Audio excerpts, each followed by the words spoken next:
Welcome back to Passing Time with Craig. As always, I'm your host, Craig, and today's a fun one. I got to chat with my former coworker, friend, global news journalist, Drew Stremick. It was a lot of fun to catch up with him. We've been wanting to be on the podcast for a while, so I'm glad that I can finally get him on.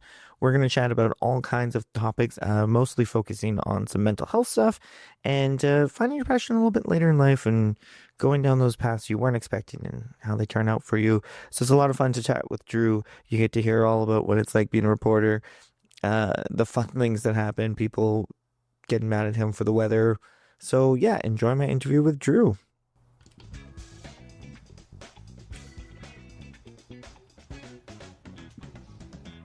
Hi, Craig. Well, thank you for being here today. Yeah, of course. Happy to be here. I've been wanting to be on for a while. Yeah, I've been wanting to have you on for a while. This is very fantastic. We've known each other for over 4 years now. Yeah, it's been a while. Isn't that crazy? With all of our brewery days. Yeah, so good old brewery days. And yeah, I'm excited to chat with you. I feel like we've got so much, and this can either be 7 hours long, or we'll see. You and I both go tangents, and yeah, absolutely. I am medicated today, so we got a little bit of a backstop there that might help us out, but who knows? Well, that's one of the first things. There's a couple of topics that I really wanted to focus on with you. We were chatting back and forth of things that would be of interest, and one of them was kind of later in life things, and one of them being getting diagnosed a little bit later in life with like ADHD and everything. There's so many people from our generation, like growing up in the 90s, that wasn't a thing. Early 2000s wasn't a thing. Yeah, you were just hyperactive. You were excitable. Yeah. You just needed to go outside and like burn off some steam. No, it was not really a thing, or like the most extreme cases were like the kids who were getting like diagnosed with ADHD and stuff like that when we were younger. Because they were getting, kicked out of the classroom all the time. They were just causing all these problems. But there's everybody else, not to mention just other kids were getting distracted by these kids because they all had it too. Oh, 100%. No, it's all feeds of the same problem. So yeah, definitely a later in life diagnosis for me with ADHD. It was always something that, I knew I had it. Yeah. Because I was that kid who was getting put in the hall like all the time, or distracting all the other kids and stuff like that. Or like the one whose friends' parents would say I was the annoying friend. Yeah.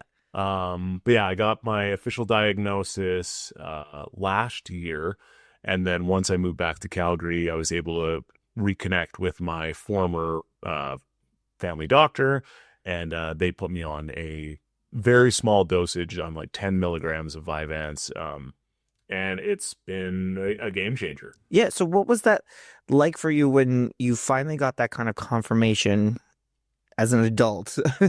I mean, like I said, I always understood that I had ADHD or ADD or what have you, but it was interesting, the emotions that came up once you got it officially. Yeah. Honestly, like, there's a bit of sadness, there's a bit of anger, and like, the acceptance that comes along with it. The surprising part was we're with the sadness and the anger, because it was, my psychologist could see this like this day is shining. Yeah. But, it was kind of like sad that like no one took the time to like help younger me, and then like kind of the anger and the resentment that kind of followed that. So that was kind of really something that I didn't expect to kind of come up when the diagnosis was official. Yeah, because you're now looking back at your life and going, what could have changed? Where could I have been? We're going to talk about finding your passion later in life in a little bit here, but yeah, you're then all of a sudden playing that guessing game of like, where would this have gone? What could have happened if someone fully went earlier and said, no, we need to get you on, like you have this and we can help you out. Yeah. Like, I mean, academically, socially, like previous trauma that like I've incurred over the years, like it's a little overwhelming at times to kind of think of like those what could have been or Yeah. what would have been, uh, but kind of really just focusing on the here and now. I think is really what's important because I mean, like I said, being medicated now has helped immensely in terms of social and especially like my professional life for Yeah. sure. Yeah. So it's been a huge game changer for you and just has really helped you. Yeah, like I mean, I still remember like the first day that I started taking the medication, it was just everything kind of went quiet in a way. And like, there would be like distractions happening around me, but I wasn't exactly like feeling that attraction to like I needed to see what that was about or like insert myself into that. And the ability to, especially for tasks that maybe I wouldn't normally want to like hyperfixate on or like had a lot of desire to do, I could just be like, oh yeah, no, we gotta do this now. And my brain's like, yep, sounds good. Yeah. Let's knock this out. Whereas before it would take a lot more mental capacity in order to kind of do those types of tasks. And, especially on days like that where you're doing something that maybe you're not typically interested in, the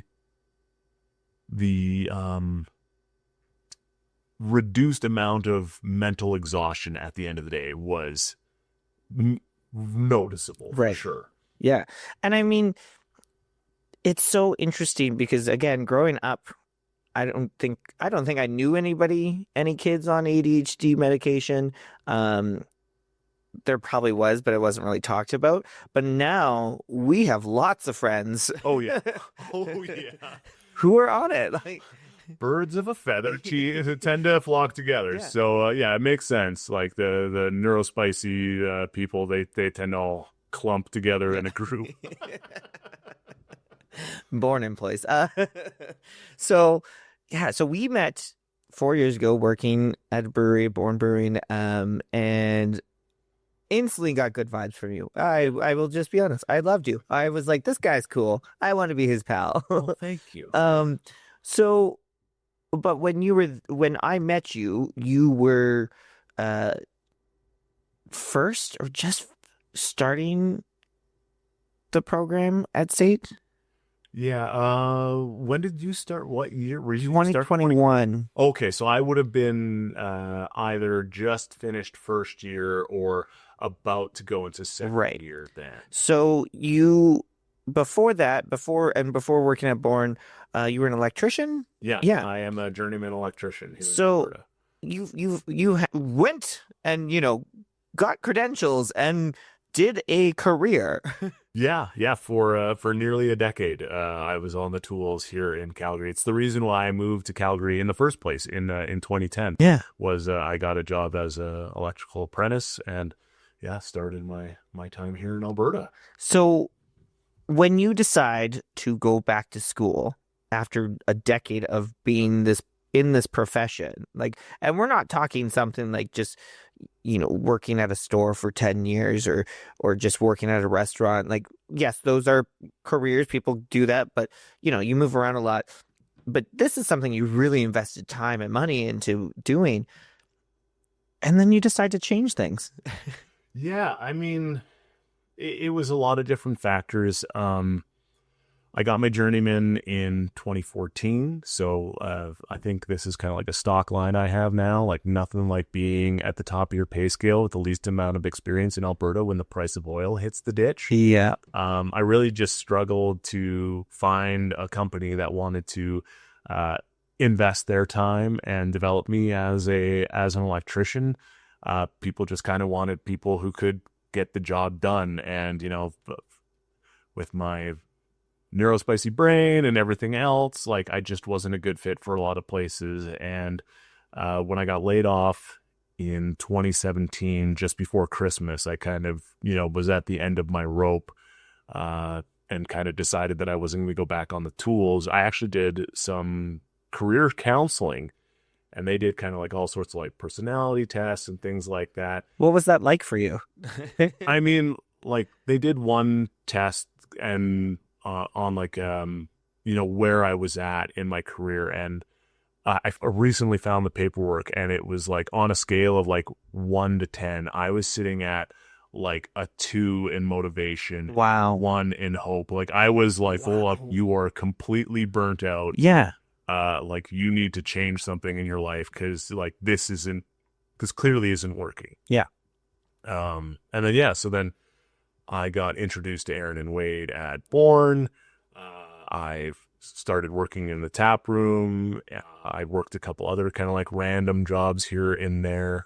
But I always kind of understood that I wanted to do something a little bit more creative because so many people in my life are creative humans. Yeah. And I always kind of like the shininess and the sparkliness of like those kinds of areas. And yeah, it's being a journalist wasn't my first pick. Yeah. I originally signed up for the broadcast systems technologist course because I was like, I got my electrical skills. I can get into a creative field, but I can still use my like technical abilities and kind of bridge the gap. Yeah. But because of post-secondary cuts, that program no longer exists at SAIT. And after sitting down the academic chair, he's like, well, we have this radio program, which you went through, Yep. the television program, which a lot of people I know have gone through, and we have this broadcast news program. And I've always kind of been into current events. I've always loved politics and things like that. I like grew up watching The National on CBC and stuff like that, and kind of figuring, like, let's see how this goes. Yeah. My family was like, questioned me every step of the way. Yeah. Like, do you really want to do are you sure you don't want to like get back on the tools?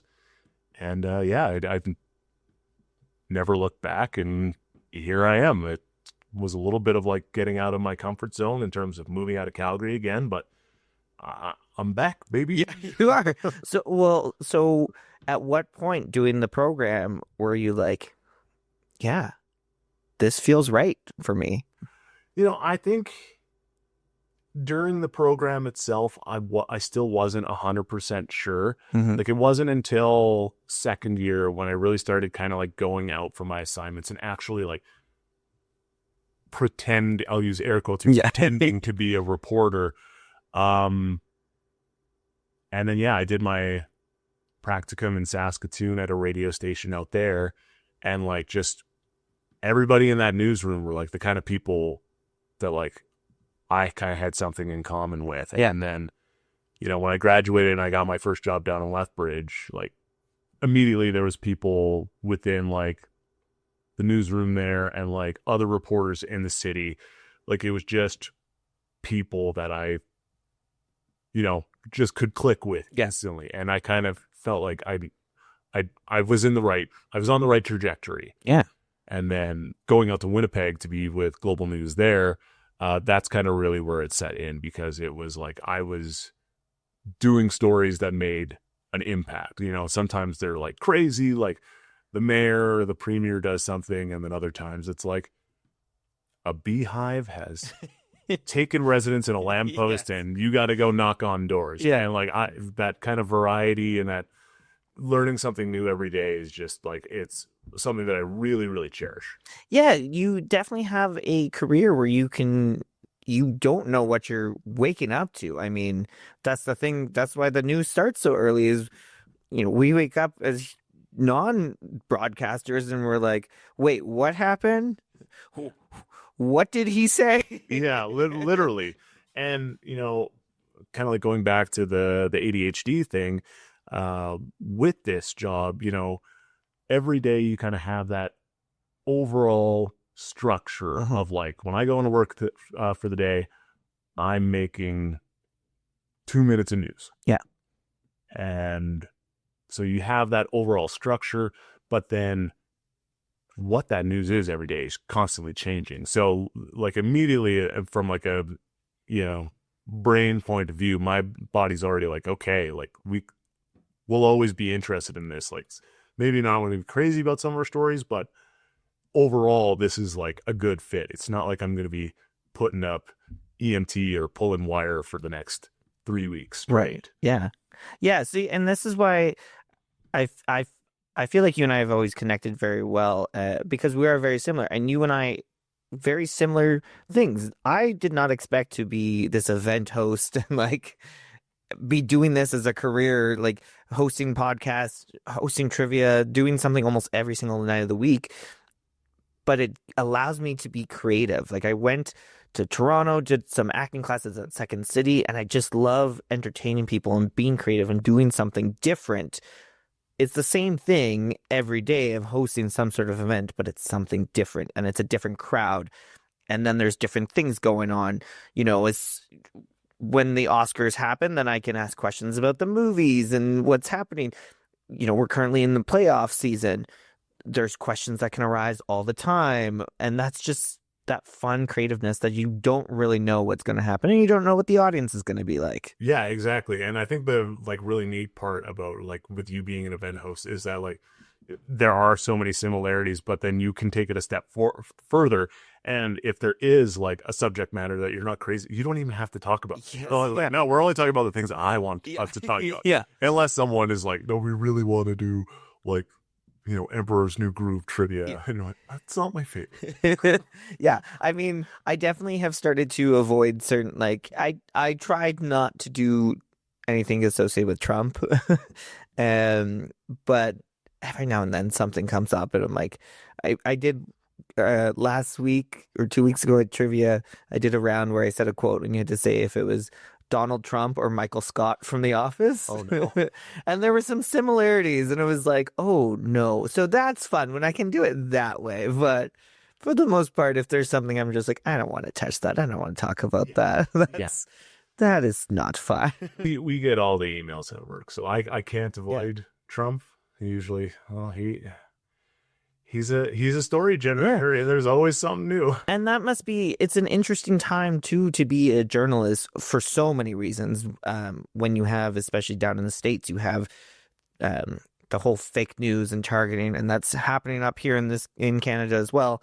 But you do, every single day there is kind of similar things going on and it's just the same thing, but then you have to find the way to tweak it and make it, especially when it's okay, if it's not tariff talk, how does this relate to Canadians, specifically Calgarians? Yeah, absolutely. And I mean, my boss, she's great at like setting me on those rails, like how is this impacting Calgarians, Albertans, how do we personalize this? How do we find a person that is like being directly affected by this so that we can create that emotional connection when we like, oh yeah, like we can say like, oh, the XYZ has happened down the state. Yeah. But and you could say like, well, why this doesn't impact me? This doesn't bother me. This won't change my life. But then when you're able to show someone who has been directly impacted in a community, I think that really helps kind of people think about it a little harder and consider the implications that come along with some of these, more macro global events. Yeah, for sure. And so, I mean, peek behind the curtains for those listening. We are recording this the day after the Canadian federal election. Yes. So at this point, Liberals have won. Mark Carney's remaining. It's minority government. I mean, something could still change. You never really know with the polls at this point when we're recording.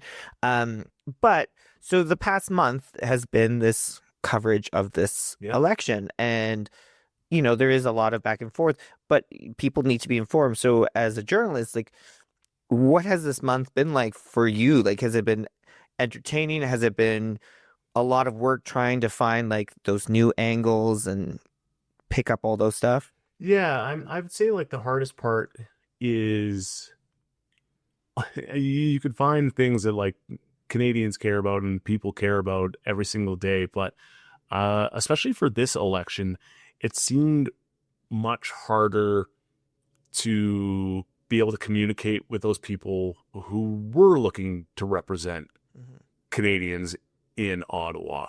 A lot of the parties kind of kept their cards close to their chest, and we'd try and reach out to different people within each political party, whether it's the Liberals, the Conservatives, the NDP, the Rhinoceros Party here in Calgary. But yeah, it was. I laugh every time I go to vote. I was like, what? Oh, right. They're a real thing, and they are. I covered one debate for Calgary Center that was held at Cold Garden. Oh, yeah. And the Rhinoceros Party candidate, he did show up. He was actually very entertaining. Kind of, he was a better moderator than the moderator was, because he would just interject and call people out on like their bullshit, which was amazing to see. And like sometimes when we talk to politicians, like you do want to like call, but you can't. No. Like unless you have like the hard facts to like absolutely just like no.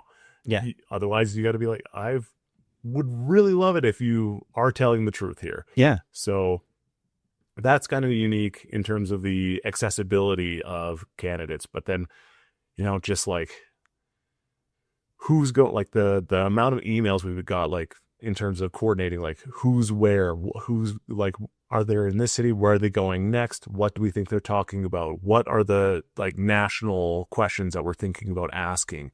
That part of the election was something I'd never seen before, and I thought was like really interesting to see. And especially for this year, just because of that kind of rise in the fake news or a lot of more biased outlets, we had to be extra careful when we were out in the field, because, we have ethics, we have morals, and we have, standards that we set for ourselves in order to, do the best that we can to remain unbiased. But all the reporters, like we see each other at events all the time. We have a report showing another, even though we work for different outlets. And because of that, especially for other outlets, it could be seen as the mainstream media is collaborating with one another, when it's like really not. Like, no, I always just see so-and-so at every news story I go to. So we've developed just like our own personal rapport, but we were told that like no fraternizing with people with other outlets.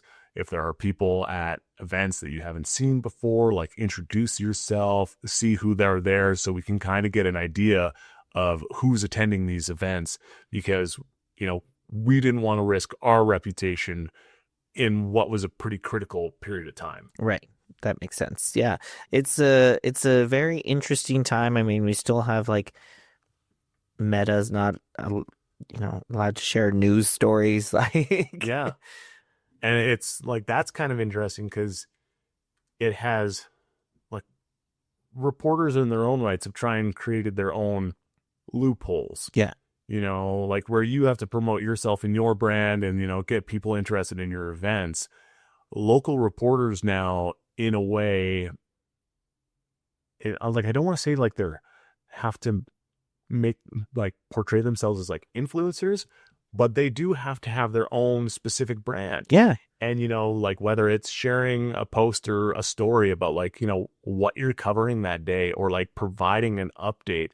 One of my coworkers, Adam McVicker, fantastic at this. You look at his Instagram and his stories, like when he's covering something, like he's extremely fast, he's extremely accurate, and like the information that he gets out there, like people trust him, and they trust him for a reason. Yeah.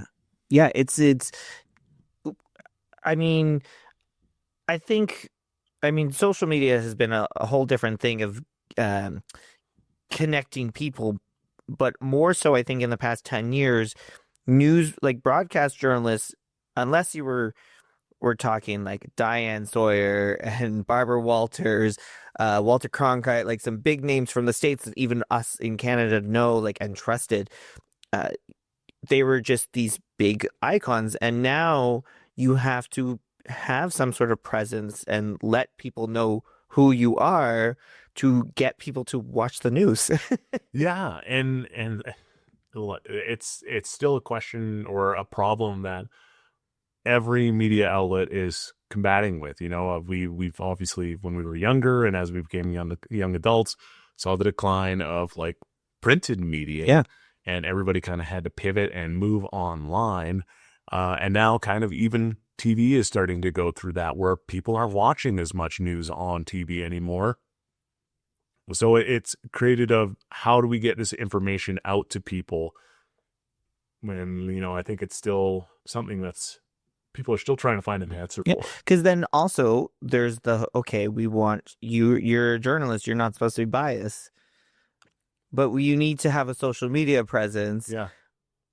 but don't be biased. How do you be like, you can't post anything? It's, it's kind of, it's interesting. Like and it differs for everybody, what they're comfortable with sharing and, what platforms they like to put themselves out there on.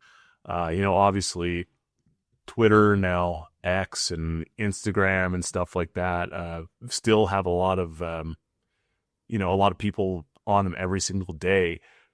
For myself, my Twitter is mostly like my work stuff. But my Instagram, that's kind of my more personal stuff. Yeah. So like I have that locked down because, that's for me and the people in my life. Whereas Twitter, that's what kind of where I'm sharing my news articles that I've written or produced and stuff like that. So it definitely is a balance. And I think for every reporter or for every anchor, it's kind of different. And it's kind of interesting how, some people really like lean into it and other people kind of are fine with kind of standing on the sidelines. Yeah. I wanted to ask and talk to you because, I was doing some research about you and reading up about you.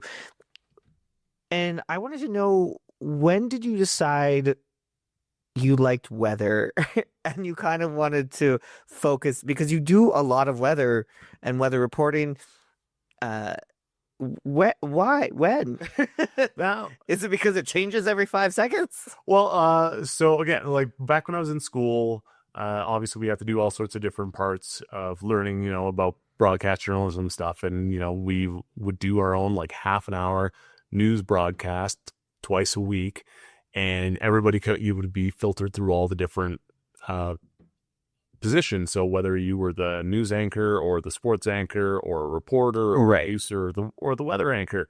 And I kind of really just liked that I could put a lot more of my personality when I did the weather. You're still, Right. doing an important thing, even though like everybody could just look at their phone and be like, oh yeah, it's sunny outside.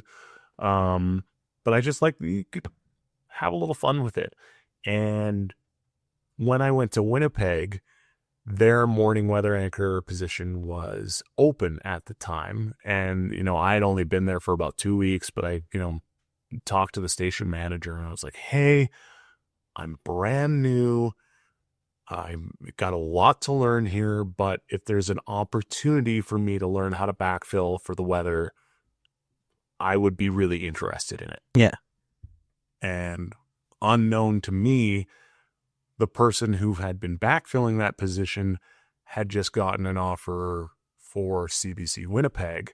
So they were on the way out. So they had to find someone. Yeah. And they gave me a kick at the can and they happened to like it. And then before I even got my feet under me as a video report, like a TV reporter, Yeah. I was the morning weather guy in Winnipeg. And that was like something I didn't think was ever going to happen, but like it did. Yeah. Yeah. Well, that's awesome. But like, you must, I mean, all reporters are, people may not realize this. You have long ass days. And if you're doing the morning news, you're up early, but how early do you have to be? Because you're making sure that you know exactly what's going on with the weather for Calgary and Alberta and getting some other places as well. Like, how much of that research and figuring out just what these different weather patterns mean do you have to do and learn? I mean, thankfully, there are a lot of resources out there that kind of help with these things. Like our own in-house like weather program has all of its kind of forecasting and stuff like that built in. I use another website to kind of like compare Mhm. on like what's going on. Environment and Climate Change Canada's website, really accurate. They don't have to impress anybody. So like if they're saying it's going to be hot, like it's not like that's what they're actually, and they're pretty accurate. Yeah. Um, but yeah, there's just a lot of different resources, and our Tiffany, Global Calgary's head meteorologist, she's been great. She kind of helped me with all my training and things like that because we were both on the morning show. So she was around when I was, Yeah. but we would communicate through Microsoft Teams.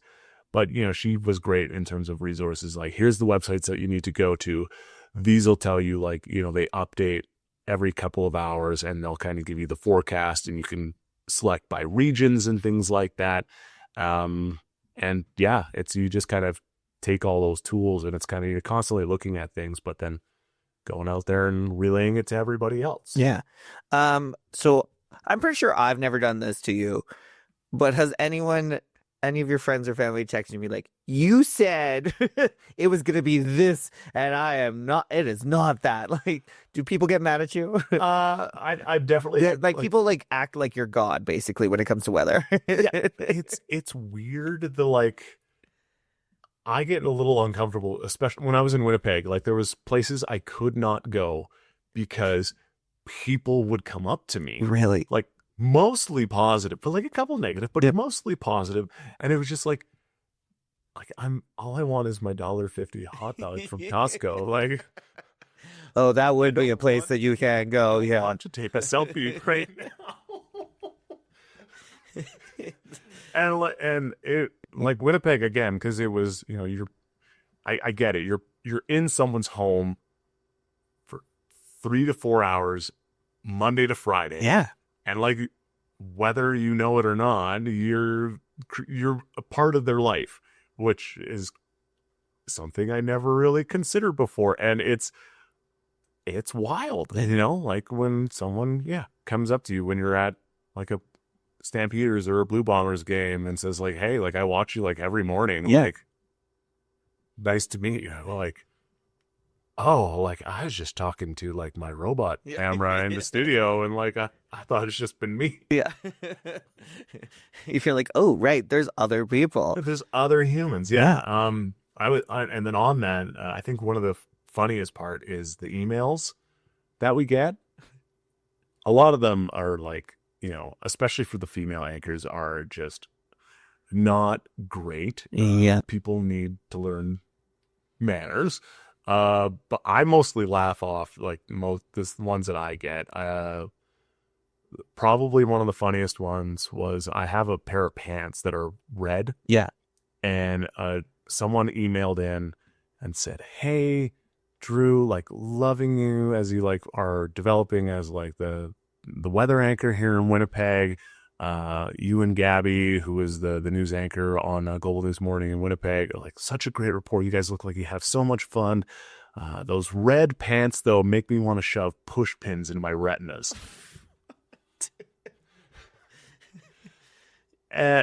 Yeah. And I was just saying, well, I'm going to wear them more. Yeah. I don't understand people's obsession with commenting on people's like outfits when it really doesn't matter and if change anything. Like, you're part of their life in a weird way. So that it was like they had this familiarity with you.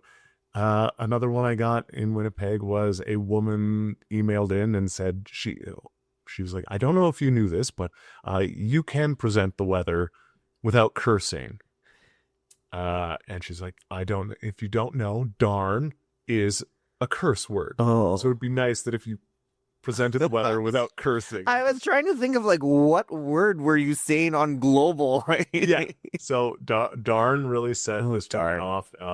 And then because my brain just latched onto it, in the very next hit, though, I said heck, and I was like, we lost her. She's going to the other side. She's tuning into CTV now. Like, we're done. Yeah. Way to go. Brady's just plummet because you said heck. Oh, yeah. Oh. How dare you? Devastating. Gosh darn. Now, how many times? So I get a lot of, you know what trivia theme you should do? You know what story you should do? We do get a lot of suggestions like that. Like people email into the newsroom all the time. Um, but the only thing is like if you're gonna suggest that we do a story on this, or like you suggest a story that you're like, I personally have been impacted Yeah. by this, we're gonna ask that you be on camera. And people don't want that? No, a No. lot of people not so much. They'll, you know, I get it. Being interviewed can be, stressful at times. But a lot of people, I think they overthink it in their head. Like at the end of the day, maybe we're talking for 5 to 10 minutes. Yeah. And then I'm using like clips 8 to 15 seconds long. Yeah. It's like, oh, I was saying, so much. Like I sounded like it was just not great. And like, no, like you had a lot of clips in there that you're spot on. Yeah. You're going to come out this like looking like you know what you're talking Yeah. about, or like that, like people aren't going to be like, what an idiot, So I think that's kind of something, and that we're always kind of like looking into and out for. But yeah, it's the people who are like, this is a story you should do. It's like, great. Like, you want to talk about it? No? All right. Well, I got other things I need to talk to people about today. Yeah. I gotta say, I've been lucky enough to be interviewed a couple times, once by you, but a couple other times by Global. People are just gonna be like, why does this guy keep popping up on Global? It just happens. It's because you say yes. Yes. And with the political stories, like we get people who email us constantly. Why are you talking to so-and-so or so-and-so? Like you should be talking to all these other. They pick up the phone. Yeah. They say yes. They give us the time of day. If you want other people to be talking to us, well, you need to bug them and tell them to pick up the phone or return our calls. Cause we want to give people a voice and like to be able to get their opinions out there. Yeah.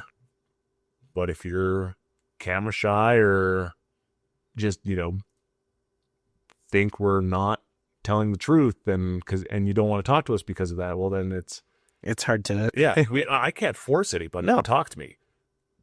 Simple as that. Yeah, that's simple enough. If you could interview anybody, dead or alive, it's that age-old question, but you could interview anybody, who would be on your list? I think Rick Mercer is up there. Oh, yeah. For sure. He's like Canada's. Well, I know he's been working longer than Jon Stewart. So Jon Stewart is America's Rick Mercer. Yeah. But I just think like everything he's done has been like super interesting and stuff like that. I've talked to a couple of premiers. I've interviewed Daniel Smith and Premier Rob Canoe out in Manitoba, which has been like really neat. I think it'd be super cool to interview, maybe it won't be Mark Carney, but a different prime minister at some point in time. But I don't know about anybody who's dead. Like I'm always kind of just like thinking forward rather than the past. But I think like kind of like, because Rick Mercer is somebody that I definitely want to like be more like. I think it'd be really fun to interview Nardwar. Oh yeah. Yeah. Because I would watch like highlight reels of like his interviews and the things that he learns about people. Yeah. I just want to know like how he does his research and like who helps him, because he digs up things from like people's childhoods that like they forgot about. Yeah. Like whether it's like he's talking to rappers or Billie Eilish or like or politicians. Every federal election he does or he tries to do interviews with politicians, and then he'll try and do the hip flip. And this election was no exception. He did the hip flip with Mark Carney, with Jagmeet Singh, with Elizabeth May. Like he got all the major parties except for Pierre Poilievre. Yeah. And it's like to be able to that's a kind of a skill set that I would really love to figure out more about. Yeah. You did just mention how like the research. How many times do you do a story or have an idea or a story, or somebody like pitches you one and you go, and then you just realize that there is a dead end? It's just there's not enough that's to go off of. Yeah, actually, I had something pop up on this recently. The provincial government here in Alberta, talking about how they want to blend in hydrogen in with natural gas to like make it burn cleaner. Um, an engineer, someone I know who's an engineer, talked about that hydrogen doesn't typically get along with a lot of different metals, and it causes a reaction called hydrogen embrittlement. And because of my trades background, I know that all of the natural gas pipelines in our homes and businesses are there. It's called black iron, but it's essentially steel, Yeah. and steel is susceptible to this hydrogen embrittlement. So I pitched it to my news director. She thought it's a great idea. First thing is I'm going to reach out to the University of Calgary. I want to talk to a petroleum engineer to be like, is this a thing? And got set up with them, started to talk, and they're like, oh yeah, like here's the reasons why like this isn't an issue, and like XYZ in terms of like this isn't really something that we need to be concerned about. And then it's kind of like, well, okay, great. Yeah. I learned something new today, but this story is dead in the water. Yeah. So. And so it's kind of like you just kind of get like something that kind of starts you unraveling like a thread, and then maybe it's going to lead you to a great story, and sometimes it's going to be like, all right, well, learn something new. Learn something new. Okay, well, that leads me to a good segue of people who are thinking of getting into broadcast journalism. They're going to learn something new. They're going to do this thing. What would be some of your advice? What are the things you wish people told you before you got into it? Honestly, I think, one thing, a lot of people in my program were a lot of people who like wanted to get into sports. Yeah. And they like wanted to be like that next like TSN, ESPN, whatever reporter. But they didn't want to work evenings and weekends. When do sports happen? My understanding is 10 a.m. Monday through Friday. Yeah. It's done by 4. Yeah, exactly. You're golden. Fine. Yeah. Yeah, like being open to opportunities was definitely one. Not being afraid to like do something maybe that you aren't 100% sure on. Yeah, like I mean, I never thought I was going to live in Winnipeg, Manitoba, but I spent 2 years there. Yeah. Great city. Oh, Manitoba. Check it out if you can. But yeah, just the like, and something that I wish some people would have told me is, I guess, putting more like into better perspective of how stressful the job can be at times, because those deadlines, like they do happen, and it's not like I'm working on something for a couple weeks. Like I'm getting in at 9 a.m. I'm getting my story, and I have to have it ready for air by 5. So every day, like I have to like know who to call, interview them, whether that's anywhere around the city, because we're really trying to push away from like Zoom calls, because it like we like talking to people. Yeah, we want to be talking to people in person. And so I think like just preparing me better for the stress that comes along with the job, I think is something that I would have liked to know more about, but getting better with coping every day. Yeah, and focusing and being medicated. Yes. Oh my God, it's full circle. It's full circle. I also got diagnosed with severe sleep apnea, so I have a CPAP machine. Oh. And that has been like amazing for my sleep. So it's amazing. You have better mental health, and you're sleeping better, and all of a sudden all these other aspects of your life are becoming a lot like easier to handle. I don't know if they're related, but I mean, I think I need to. I know I need to get diagnosed with a couple of these things we discussed, because full disclosure, I once did take one of my friend's pills, because his wife wanted to try it, and she was like, "I hate this. Oh my God, I'm like buzzing. I hate everything about this." She's like, "Are you not freaking out, Craig?" And I was like, is this what it's like to be calm and have one thought going on? Like, I've never been so like, oh, okay. Yeah, like all the outside chatter just kind of like gets the Yeah. volume like She turned she way down. we discovered she is not ADHD because it did not mix well with her. Me, it worked perfectly. And I was like, oh. And then sleep apnea, I've been thinking about that a lot lately. Because yeah, I've been waking myself up with snores. Like Yeah, again, I don't like know when this happened in my life, but I've like, well, I mean, I've always been a like bad snorer. yeah. Like all the men in my family, like all my uncles, my dad, my both sets of grandparents, like snored like rusty chains. Yeah. And yeah, it was kind of like, okay, I probably have it. Yeah. Just never had the opportunity to like get sent for testing or anything like that. And yeah, I did the testing and they got it back. And so for an apnea event is when you stop breathing for at least 10 seconds Wow. while you're asleep. That's a long time. And like mild, like sleep apnea is like you have like 5 events in an hour or something. I know it's under 10. Yeah. And then like moderate is like 15 events in an hour. And then severe, I believe, was 35. Well, I came in at 55.7. oh my God. So 55.7 times an hour, I would stop breathing for at least 10 seconds. That's most of That's most of an hour. Yeah. Yeah.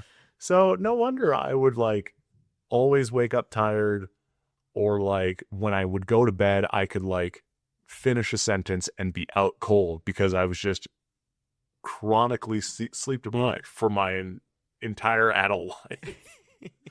And now it's a lot better. It's a lot better. Yeah. Yeah. Isn't it a wonder what happens when you actually take care of yourself? Yes. Yeah. And like, again, it just all points to being able to find like a healthcare practitioner, like whether it's a doctor or a nurse or whoever, who actually like listens to you. Yeah.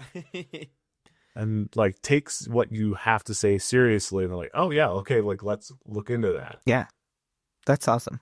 Well, actually, speaking of awesome, I always like to ask my guests as we start to wrap up here, what is awesome? Tell me something that is awesome. Could be absolutely anything.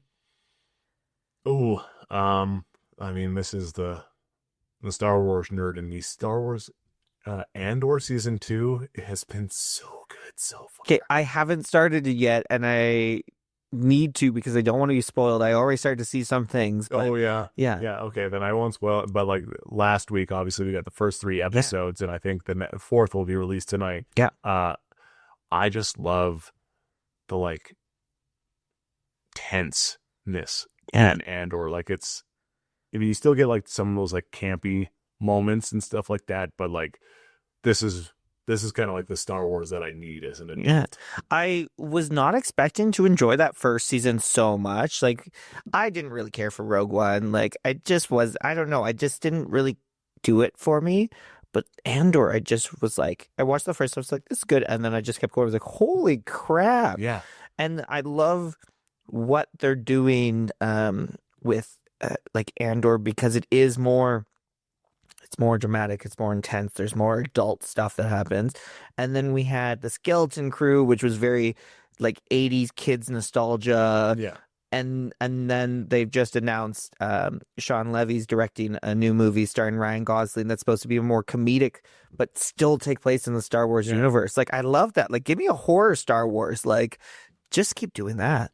Yeah, absolutely. And like with Acolyte and stuff like that, I think that got announced that it got revived, which is cool. Yeah, like I know a lot of people kind of like you who were like weren't a fan of Rogue One. They're like, well, it was like they introduced all these great characters and then they killed them. It was like, yeah, many Bothan spies were killed in order to get us this information. Yeah. We knew they were going to get killed. And I just remember speaking of Rogue One, at the end of the film, when they bridged it between that and A New Hope, and they did the hallway scene with Vader, and like, I got chills watching that scene to the point of where it was like, this is what it feels like when I first watched Star Wars when I was a kid, like that, like wide-eyed, like, what is happening? So yeah, a huge Star Wars fan. I should rewatch Rogue One. Yeah, and apparently, um, some of the cast have said that like when, because I think guess this is going to be the last season of Andor, but when this finishes, they are all strongly recommending rewatching Rogue One because you'll start to see things a lot differently. Yeah. I'm like kind of bummed because originally it was announced as like 5 seasons and it was going to be a season a year leading up to Rogue One. Like end of season 5 was going to go right into Rogue One. But then they decided to kind of switch it up. So I believe it's every 3 years. So the first season was all year one. And then this season, every 3 episodes is a time jump. Okay. So we're gonna like, so that's is really exciting that we're like, it's still like 3 hours of television, but it's gonna be moving pretty fast here, and like I'm excited about that. So that makes it really interesting because, and I won't spoil anything, but the first 3 episodes, I guess, are set 3 years before episode 4. No, 4 years before episode 4. So if we're kind of moving along that time progression, it's gonna go like button up right. And there's so much to have. Okay, Rogue One, Andor, gonna watch it. Yeah. Okay, that's on my. I think I'm free on. Maybe we're gonna just like have a Friday binge day. Although Friday's supposed to be really nice weather. I don't know. We'll find out. We'll figure it out. We'll figure it out. We'll figure it out. Oh, Drew, I'm so glad that you got to come on today. Yeah, thanks for taking the time to invite me out. I've really enjoyed this. Yeah, I wanted you on for a while. Like we said, we've been trying to find time. So glad that this all worked out. And you're welcome back any time. Beautiful. We've got so many more things we could talk about. So many more things. So much. It's gonna be ridiculous. You could be a recurring guest, and I like that idea. Beautiful. Me too. All right. Thank you, Drew.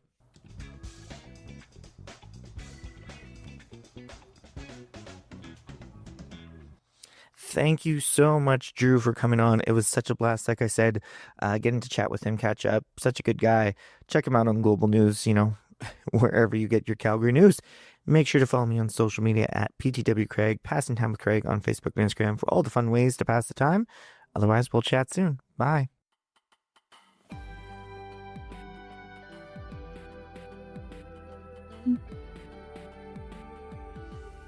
Mm.